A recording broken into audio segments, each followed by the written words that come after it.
So let's unpack what the Internet of Things can deliver. Remote monitoring and control, predictive maintenance, energy optimization, and safety and compliance. Benefit number one, the remote monitoring and control. Real-time temperature, humidity, and load amp data is sent directly to the technicians or the technical teams. They can then monitor this data and make decisions and drive actions based on what they see on their screens. The little slide on the side is just an example of what one of these dashboards may look like. This is not an actual dashboard, it's just an example. Mobile alerts can be set up either to the technical teams or to the management teams. That allows them to be notified in real time of any anomalies, which could be either breakdown of components or just anomalies in terms of pressures, temperatures, something that just doesn't look right. You can literally set up the system where it filters out certain types of anomalies, and if you're a little bit more pedantic like I am, things that may not come across as anomalies, but that's worth taking a look at. Those alerts can be sent directly to any smart device or to a central system at your headquarters. It also allows for the remote access to system components. We spoke about controlling superheats through intelligent control of superheats, fan speeds, defrost cycles, dynamic defrost cycles. These can all be controlled remotely via these systems, where the technician can again watch all the data and decide that these defrosts are too long, and the defrost, for example, can be adjusted accordingly. Preventative maintenance is our second benefit. Like we mentioned earlier on, the order of function from system breakdown to repair is quite a long one. You get a call, technician goes out, technician takes a look. You diagnose the problem, you then report, you then quote, etc., etc. With IoT systems, maintenance can be a predictive exercise, and it can be done proactively. Meaning, the sensor data can detect an anomaly. Again, going through those filters we spoke about. The sensor data can detect anomalies, which can be assessed via technical teams. They can then go out before the breakdown has occurred to go and do an assessment to verify the data that has become available to them. Upon inspection of those systems, they could then request a work order. Work orders can be generated, and the work can be completed before the point of breakdown has happened, which means the entire cycle has happened before the system is broken down and before the client has lost any product. So the upside obviously is minimized downtime, and we say minimized, in some cases it can be zero downtime depending how early the anomaly is detected, and zero or very little product waste, which is a win-win for everybody. Then we have energy optimization. Now, these, when we speak to clients about energy optimization and things like efficiency, these are dirty words to them. But to us, they mean a lot. These systems allow us to set dynamic set points based on conditions that we pick up from the data. So times of when you need the system less, times in winter where, again, lower ambient temperatures. Adjustments can be made to the system, which can then be monitored through the system that will show us the increase or decrease in energy consumption, and adjustments can be made accordingly. Compressor staging can also be done, which obviously increases or decreases the system's capacity through this. That can also be done through these types of systems. Then there's night setback logic, which I kind of touched on now. In the evenings, there's no occupancy of the areas. The set points can be adjusted in order for the system to run sort of, for lack of a better term, on idle, which means, again, less energy consumption and more savings for the clients. The detecting of operational issues, again, is something that is commonplace among service professionals. A simple thing like someone leaving a door open often gets overlooked. I can't count the amount of times in 27 years that I've been called out for a fault to find that the door is standing open.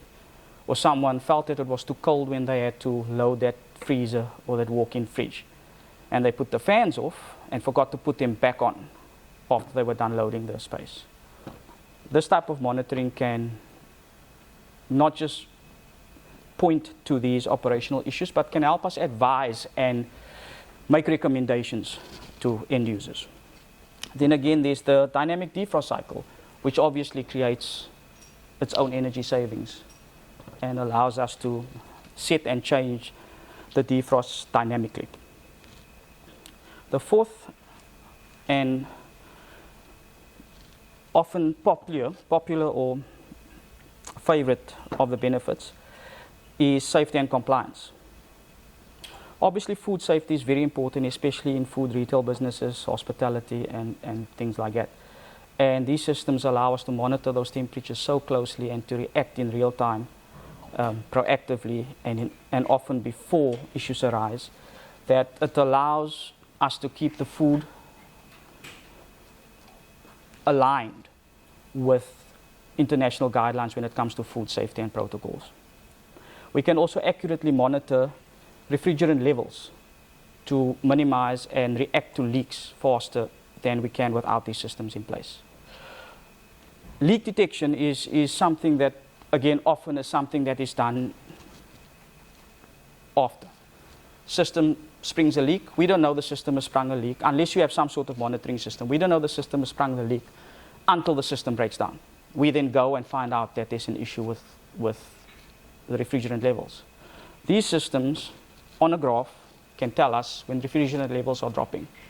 We can then view that data against airflow data from the evaporators and condensers, and all those data points can make an informed decision about whether or not the system is actually losing refrigerant, or if there are other factors that's contributing towards what we are seeing on the data. The systems can also generate automated compliance reports. Obviously, with regards to food safety and, again, refrigeration leaks, which is a global issue, these systems, based on the data collected before, can generate automatic compliance reports based on all that information and whether or not the system is operating within a certain set of parameters. Now, let's take a quick look at the benefits for specific industries. In the food and retail industry, one of the benefits is remote monitoring of all refrigeration systems in real time. And again, a lot of this is information that I'm repeating, but this is just a summary. Systems send an alert allowing staff to address the issue before it affects product quality.